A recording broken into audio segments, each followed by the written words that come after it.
Into the final minute of stoppage time at Old Trafford. Ole Gunnar Solskjaer looking very, very grim and just praying for that whistle to go, Clinton. And it's just gone now, Claire. It's game, set and match. It's game over, to be fair. And I think he could have did that ages ago. He didn't even have to put on the stoppage time of the 3 minutes, but I think he did have to because Keita was down. But yeah, it's an embarrassing defeat for Ole Gunnar Solskjaer and this Man United team. Nowhere near it, but full credit to Liverpool. They were outstanding this afternoon. Who was your man of the match? Well, obviously, it's only going to be one player, Mo Salah. You score a hat-trick, but it was a great team. I think it was a great team performance. There wasn't one bad player on that Liverpool team, but Mo Salah at the moment, he's on a different level, to be fair. What is it about Salah, apart from the goals? I mean, in the 89th minute, he's still herring up the pitch to set up another chance.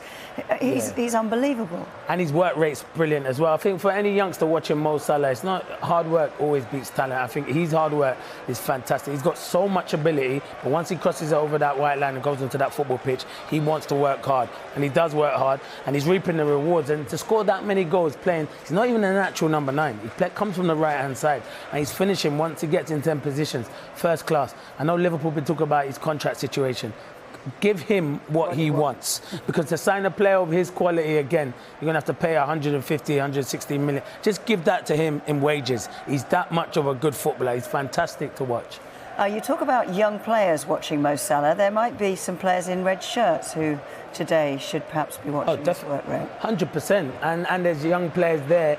I mean, there's players in the Man United team that should watch how Liverpool defend and how Van Dijk defends, because Man United's defending was nowhere near good enough. Nowhere near. The thing I looked at today, Claire, was, and Gary Neville was picking it up in commentary, is Man United tried to go and press Liverpool. They've never been a pressing team. When Ole's been in there, they've been a counter-attacking team. So why are you trying to go toe-to-toe and do what Liverpool can do? Liverpool have mastered that under Jurgen Klopp. You're a project, Man United, and you're slowly building it. So don't try to press. They tried to press for the first goal. Liverpool passed around them and scored. They tried to do that the whole game. And it's going to be hard times now, because you know what's going to happen. In the next week or so, it's going to be Ole under pressure. He's going to have to pick up that group of players. And he's going to have to show his managerial credentials, because he will be getting questioned after a result like this against Liverpool. Not good enough.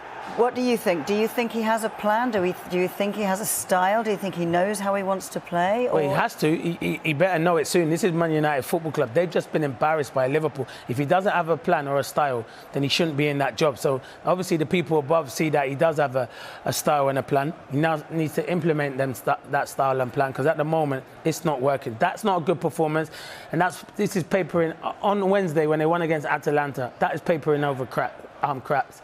Against Leicester, nowhere near good enough. Today, nowhere near good enough. So there's going to be big question marks over Ole now. I think he still will be in a job to the end of the season, because they see a plan. But where is that plan? It needs to happen soon. This is Man United. Shouldn't be losing 5-0 at home to Liverpool. Cristiano Ronaldo and Paul Pogba were questioning whether there was a plan. Yeah, and then Paul Pogba said there needs to be changes, which I don't mind that, a player coming out and speaking, and then he's dropped for the next 2 games. So maybe sometimes you shouldn't come out and speak. Well, he's dropped for the next 3 now. Yeah, next 3 now, where he's going to miss 5 games altogether because he's got a straight red card. So yeah, you can come out. I think they're big players and they want to come out, and they're not questioning the manager. If a reporter asks you after the game how you feel and it didn't go well against Leicester, I think Pogba comes out and says how he feels. I don't think he's ever questioning the manager. I think sometimes you have to look at the group of players, but the buck does stop with Ole, and at the moment Man United are not title contenders, Claire. Why do you think he should stay in the job, and he will stay in the job till the end of the season now? I think he'll stay in the job because I think the hierarchy sees something. They see a plan there. Obviously, us out here are not seeing a plan at the moment because it's not good enough. They brought in these players like Ronaldo, Varane, Jadon Sancho. Didn't even get off the bench today. You've paid that much money for Jadon Sancho. I know the game was different and it was over as a contest. So they do see a plan with him, but sooner or later they have to get it right, because you can't bring that much money and spend that much money on players and not deliver. And at the moment, Ole's not delivering, and neither are this group of players. And they know they're going to be scrutinised and criticised after this game. This even will show, if he is a good manager, how he picks them up now and they go again. Because after a defeat like that, these players know they're going to come under huge criticism. So 7 points now behind behind Liverpool.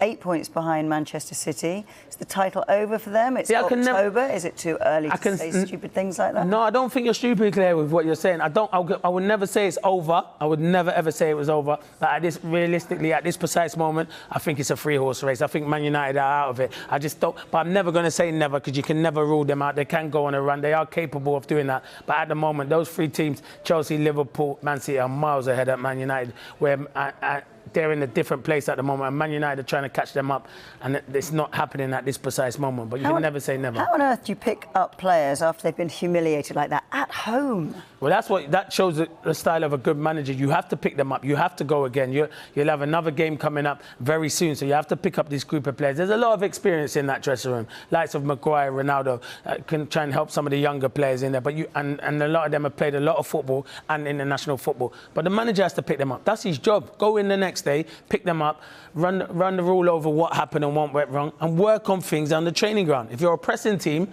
work on it on the training ground. If you're not a pressing team, sit back and play on the counter-attack. So he needs to go in and sort it out. Him and his coaching staff, they're going to be under scrutiny, because they need to start delivering. And at the moment, we're talking, Claire, it's not a small team, it's Manchester United Football Club. All that club ever know about is winning trophies. At the moment, I think they're miles off from winning a trophy.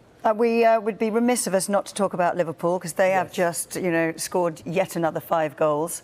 Yes, outstanding. Title contenders, look to their best. Got the best, as I said, the best player in the world in Mo Salah. Can make changes, leave the lights out of Mane and Matip, who's been excellent with Van Dijk. Konate comes in, does a brilliant job. They lose James Milner. Curtis Jones comes on. Everyone in that Liverpool team know their roles. When you look at Man United, not everyone knows their roles, but Liverpool, a different animal at the moment, and they'll be title contenders, and they thoroughly deserve it today. And the Liverpool fans will be going on happy. There were some question marks, weren't there, over his starting 11, but... Yeah, I was surprised, because the front three had been brilliant. They'd been back to their best like they were 2 years ago. Sadio Mane got left out, but Jota comes in, scores a goal. That is why you have options, and that is why you bring these kind of players. Jurgen Klopp brings good players to this team. What's Jurgen Klopp doing this evening? He'll probably have a nice glass of wine. I don't know if usually managers exchange bottle of wines. I'm not sure if Ollie will give him a glass of wine though this evening. But he will have a nice glass of wine, and he would have enjoyed that result. This is not the last we've heard of this game, Clinton. Definitely Thank you very much. Thank you very much, Claire.